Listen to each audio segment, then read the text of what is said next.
Amigos, este es el programa Diálogos de Montonero.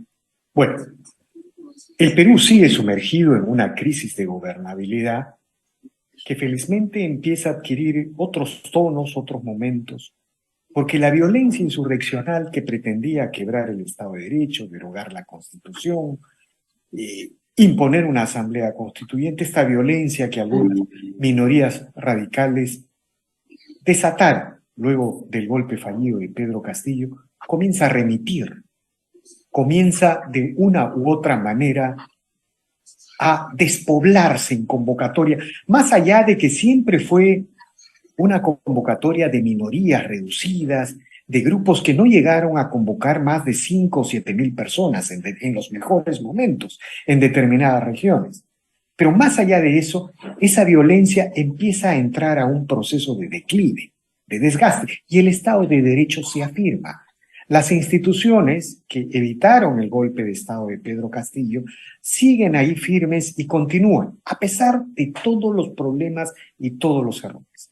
Sin embargo, algunas cosas, algunas ideas, algunos relatos parecen haberse impuesto en determinados lugares del sur del país. Por ejemplo, la idea acerca de que Puno es el lugar que alimenta a Lima, que envía los alimentos a Lima, que Lima, los costeños, los burgueses, de una u otra manera expropian todos sus recursos. Puno es pobre por la culpa de Lima, por la culpa de la costa.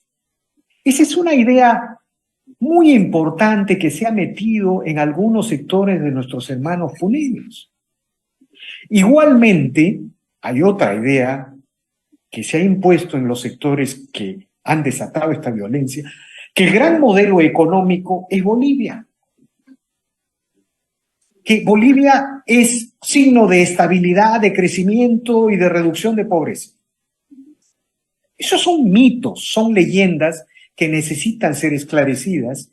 Y por otro lado, si bien es cierto, el modelo peruano viene flaqueando, tiene marchas y contramarchas, de alguna manera el modelo peruano está enfrente al proyecto económico del eje bolivariano, lo que alguna vez se expresó en la constituyente en Chile, en la nueva constitución, lo que está presente en Bolivia y lo que el señor Petro quiere hacer en Colombia. Bueno, para tratar estos temas el día de hoy hemos convocado al señor Carlos Adriancén, decano de la Facultad de Economía de la UPC y un reconocido académico y economista en el Perú. Buenas tardes, señor Adriancén, gracias por la conversación.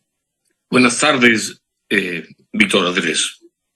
Bueno, si yo le digo, si le planteo esta leyenda que se está armando en algunos sectores de Puno, que Puno alimenta a Lima y que la pobreza de Puno se debe a la explotación de Lima, de los burgueses de Lima y de las empresas de Lima. Siempre es una venta política muy atractiva echarle la culpa a otro de nuestros propios males. Pero la realidad es otra. La realidad, esa que a veces no le importa a nadie, muerde. ¿Qué le quiero decir? Si en el Perú en general buscamos las cifras de producción por persona, encontraremos que el 80% de la producción del país se produce en departamentos costeros. El 80%. El 80% casi en los últimos 20 años. Y yo también, no solo los puneños, he sido víctima de la creencia de que la riqueza del Perú proviene de la minería. Esa visión extractiva que Acemoglu y Robinson desprecian cuando venden un futuro asociado a una sociedad inclusiva. Pero esa sociedad nunca es rica porque tiene litio o porque tiene un maravilloso lago Titicaca, sino es rica porque tiene instituciones. En buen español, porque se respeta la separación de poderes. Y me habló también de Bolivia, ese modelo latinoamericano. Yo no quiero reírme, porque es para reírse, la seriedad con la que algunos economistas destacan el índice de desarrollo humano de Bolivia, que es alto. Solamente déjame redondear esta idea. Se destaca que el índice de desarrollo humano de Bolivia es alto. Pero si usted lo compara, señor televidente del Montonero, con el norteamericano, es el 75%, cerquita de los... Pero si lo mira en términos de producto por persona, es el 5%. Eso denota que el índice de desarrollo humano mide cualquier cosa menos desarrollo. Pero quiero ser gráfico, solamente un detalle. Hace poco hablaba con un amigo de izquierda, a quien yo respeto mucho, y le decía, oye, ¿sabes cuántos años le lleva al Perú un peruano a un boliviano en esperanza de vida al nacer? Yo me dijo, ¿cuánto, Carlos? Porque yo sabe que soy minucioso, cifrero soy. Entonces, 10 años, Víctor Andrés, 10 años. Si tú cruzas el Titicaca para el otro lado, la probabilidad de que te mueras 10 años antes, por desatención en salud, por pésima educación, por falta de infraestructura, explota. El Perú es un país pobre, pero Bolivia es una desgracia.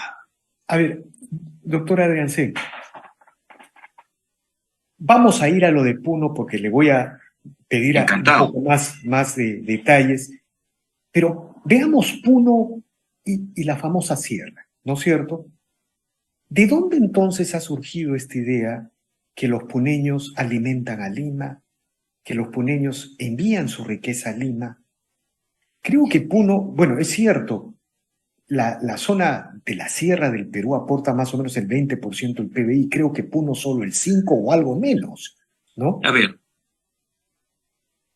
la sierra y la selva juntas, 20%. El 20%. Pero Puno es uno de esos departamentos que no aporta ni al 2% del PBI del Perú, donde la pobreza es más alta.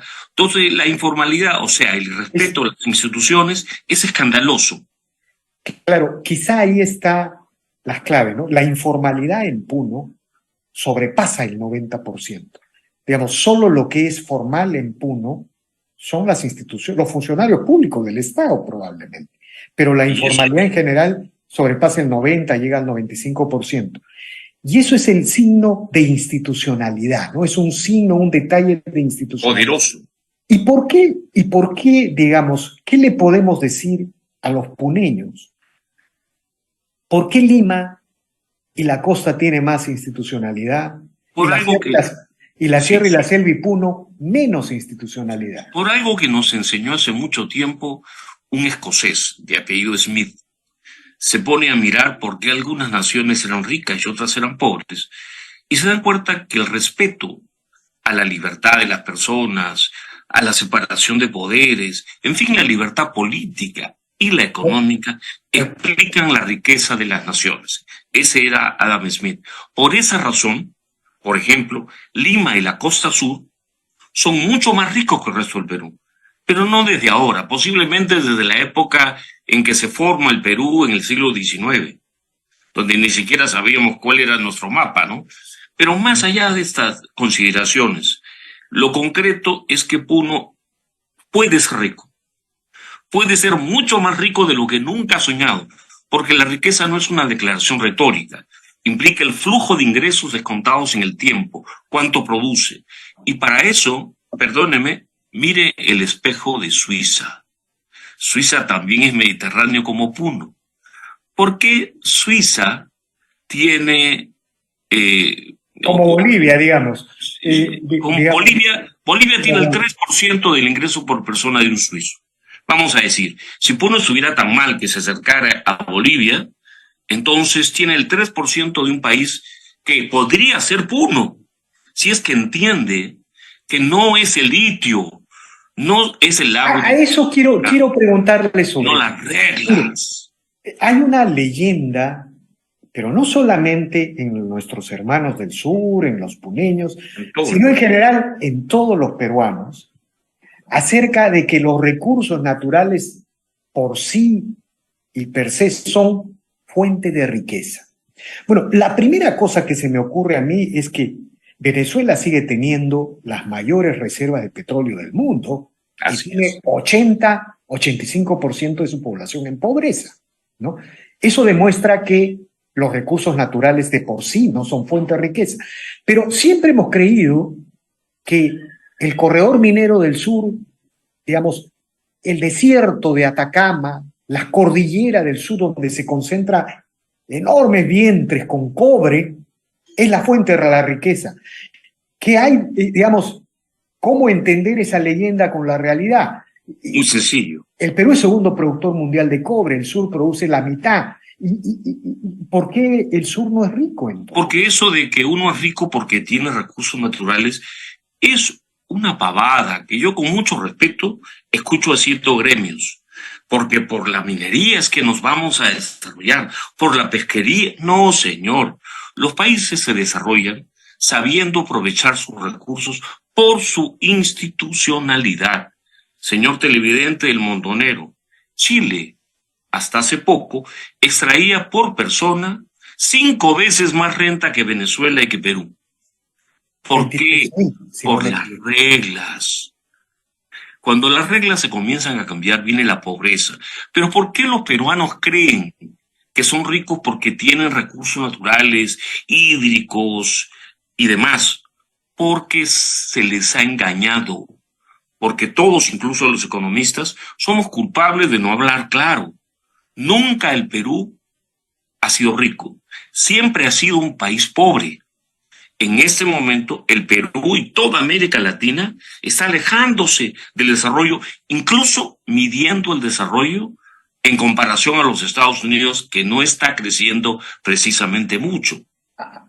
Ahora,